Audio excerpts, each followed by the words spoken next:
keahlian begitu banyak dan berlimpah. Kira-kira keahlian apa yang perlu Anda miliki di tahun 2024 supaya Anda bisa terus melesat? Karena kalau belajar semua keahlian, Anda kehabisan energi, Anda kehabisan uang juga, dan Anda justru kehabisan tenaga untuk bersaing di tahun 2024. Nah, keahlian apa yang perlu dikuasai? Simak video ini hingga tuntas.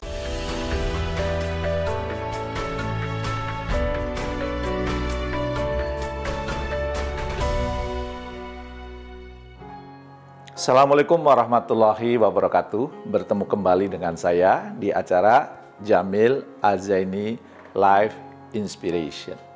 Semoga materi-materi yang selama ini kami bagikan kepada Anda mengantarkan Anda semakin sukses, semakin mulia.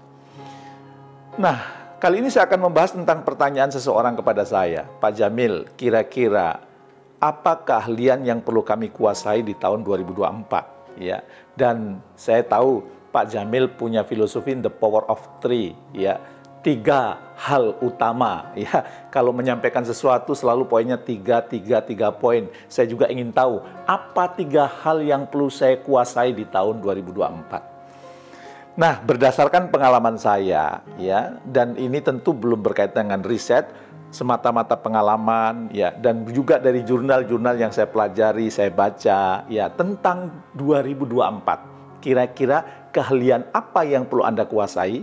Ya, tentu keahlian soft skill, ya, yang perlu Anda kuasai. Menurut saya ada 3K.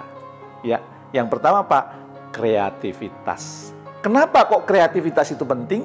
Karena dunia berubah begitu cepat, luar biasa. Kalau kita terjebak pada rutinitas, maka kita dipastikan akan kalah bersaing. Karena kita sedang melakukan pekerjaan rutin, di luar sudah berubah. Maka kreativitas perlu ada dalam diri Anda. Pertanyaannya, Babe Jamil, bagaimana melatih kreativitas? Ya, banyak cara, ya.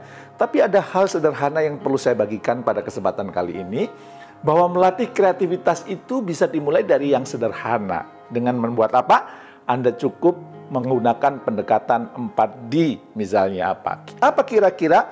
Oke, sepanjang tahun 2023, apa hal-hal yang perlu dihilangkan dalam kehidupan keseharian saya yang itu tidak produktif, yang itu tidak menambah saya semakin sukses mulia, yang itu tidak menambah kualitas hidup saya, maka itu perlu dihilangkan. Apa kira-kira? Setiap orang beda-beda. Misalnya boleh jadi ada yang merokok dihilangkan. Karena selain kemudian menambah pengeluaran, ternyata juga tidak menambah nilai apa-apa. Bahkan juga justru mengganggu kesehatan.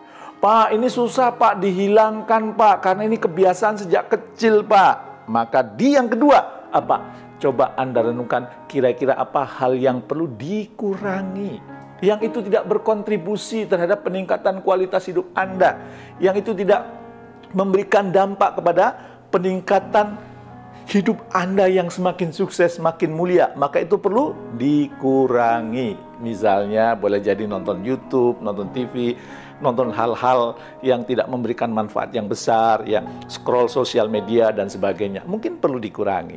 Nah, tentu dalam hidup Anda di tahun 2023 banyak hal positif yang ada dalam hidup Anda. Maka untuk yang ini, maka di yang ketiga, yaitu ditingkatkan. Kira-kira apa yang perlu ditingkatkan di tahun 2024 ini yang itu sudah baik di tahun 2023 dan ini perlu ditingkatkan di tahun 2024. Kira-kira apa itu? Nah, silahkan direnungkan, tiap orang beda. Nah, supaya juga kreativitasnya kemudian terlatih untuk melakukan dihilangkan, dikurangi, ditingkatkan, maka supaya kemudian terpacu otak kita itu perlu melakukan di yang keempat, yaitu apa? Diciptakan. Maksudnya apa? Di tahun 2023 Anda tidak atau belum melakukan ini, dan di tahun 2024 Anda akan melakukan ini, itu diciptakan. Nah, kalau Anda terbiasa melakukan 4D ini, tidak nunggu harus akhir tahun 2024, ya, setiap 3 bulan Anda melakukan evaluasi ini. Oke, apa yang perlu dihilangkan dalam 3 bulan kemarin, apa yang perlu dikurangi, apa yang perlu ditingkatkan, dan apa yang perlu diciptakan di 3 bulan ke depan. Maka kreativitas kecil akan muncul dalam hidup Anda, dan saya yakin Anda siap bersaing dengan orang-orang di sekitar Anda. Jadi ingat ya, 4D, dihilangkan, dikurangi, ditingkatkan, diciptakan. Itu melatih yang pertama, kreativitas. Yang kedua adalah apa? Anda perlu mencoba hal-hal yang baru. Tidak perlu takut gagal, ya. Hampir semua orang hebat di dunia itu pasti pernah gagal, dan mereka selalu mencoba hal-hal yang baru. Dimulai yang sederhana supaya otaknya ini terlatih, mungkin pergi ke kantor atau pergi berbisnis dengan jalan yang berbeda, itu kan cara baru, ya. Mungkin gaya rambut Anda gaya yang baru, supaya otak kita ini terbiasa menerima hal-hal yang baru. Mungkin Anda kemudian melakukan aktivitas-aktivitas yang baru yang belum pernah dilakukan, ya, dan itu mengasihkan Anda, ya. Dan kemudian yang tadinya mungkin Anda takut renang sekarang berani berenang, yang tadinya nggak suka ke pantai gitu, melakukan sesuatu yang baru, dan itu akan mengasah otak kita itu untuk apa? Untuk menerima hal yang baru, tidak terjebak rutinitas. Itu K yang pertama, kreativitas. Nah, dari kreativitas ini biasanya menghasilkan sesuatu. Maka Anda perlu punya keahlian yang kedua, yaitu komunikasi. Anda perlu mengkomunikasikan ide Anda, gagasan Anda, atau apa yang Anda hasilkan kepada orang-orang di sekitar Anda. Karena ada penelitian menarik, ya. Les Giblin itu melakukan riset, ya. Ternyata menurut riset beliau terhadap 10.000 responden, berarti banyak, ya.